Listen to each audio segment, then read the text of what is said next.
From the Mapleview Animal Hospital studios, this is the WHTC Morning News with Gary Stevens and Peg McNichol on 99.7, 1450 WHTC and WHTC.com. We welcome you back to the WHTC Morning News for this Tuesday, February the 16th. If you've been with us since we've been taking air, fine. If you're just getting up, be ready to dust off the vehicle. Be ready for a slow go. It is snowy. It is not a day. It is a day that we are used to. Like other parts of the country which have had issues, and if you were listening to Red Eye Radios, before we took air, yeah, the boys are not happy with how they're handling it down in Texas. But today, it is a busy day, but the lists of our friends who are running public schools in our area are starting to dwindle a little bit. We'll have to make some new friends. Tom Martin announced effective at the end of the past calendar year, his retirement as the West Ottawa Public School Superintendent. In January, Dr. Brian Davis, as well as Tom Tenbrink of Jenison, announced their retirements.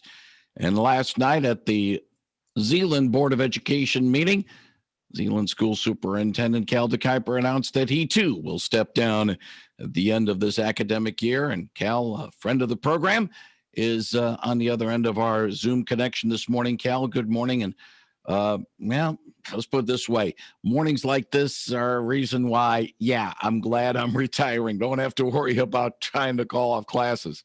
Yeah, and thank you. And I know it's an early morning for you too. I was listening to your ball game last night, so you didn't get much sleep either. It's just what we do. But snow days have become just an interesting challenge. And when I started my career many years ago, we used to joke that we'd throw the brick out the window, and if the brick came back, we closed school. And today, snow days happen much faster with the safety concerns and all that. Today was a pretty easy call, though.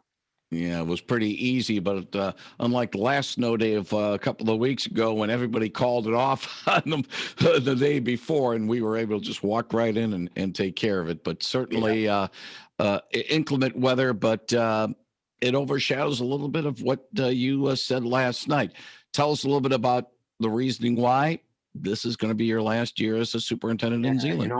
I appreciate that too. And those gentlemen that you just talked about are good friends, and we've had our careers together as many of us, Tom both, Tenbrink and Martin, as athletic directors and principals. We've kind of been together for a long time, and they say you'll kind of know when, and as this has happened, it really tugs at your heartstrings to keep doing what you love to do. And it is hard to retire. I had no idea how difficult this was going to be.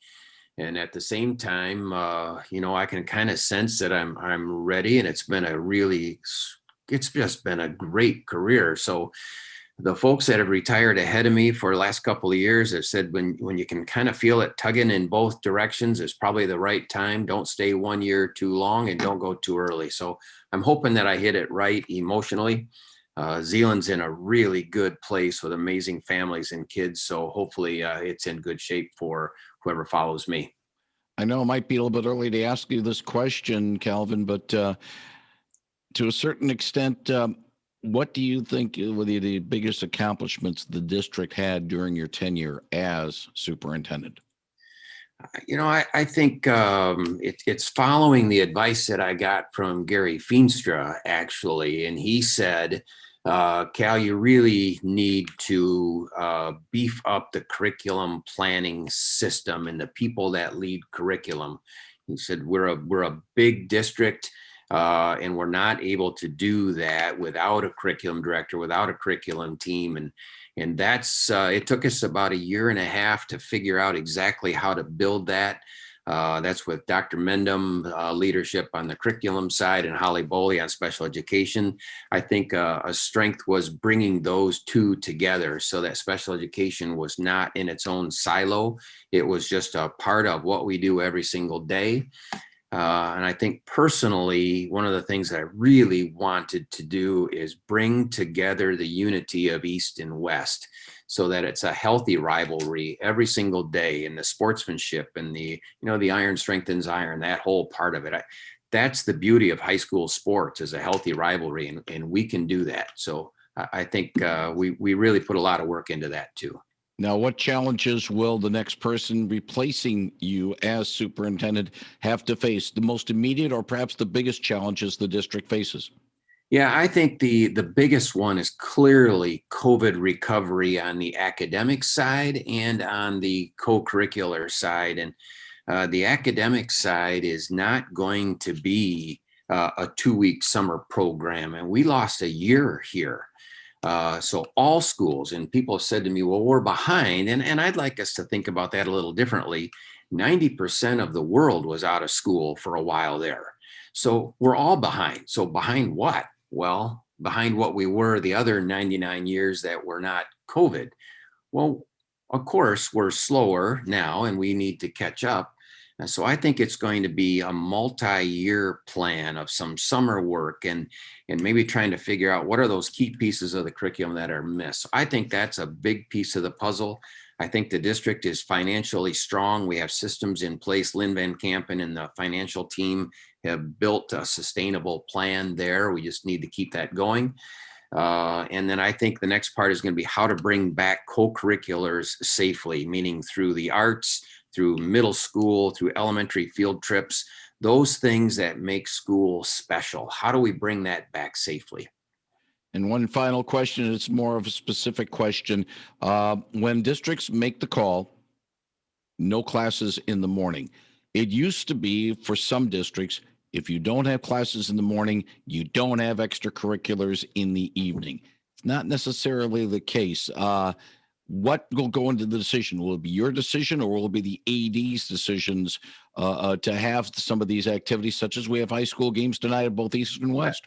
You bet. In fact, that decision will be mine, but it comes with advice from many people. So we have a standing meeting at 11 o'clock and just sent out the invitation to those folks. It'll be through our transportation team, our facilities team, both athletic directors, both principals.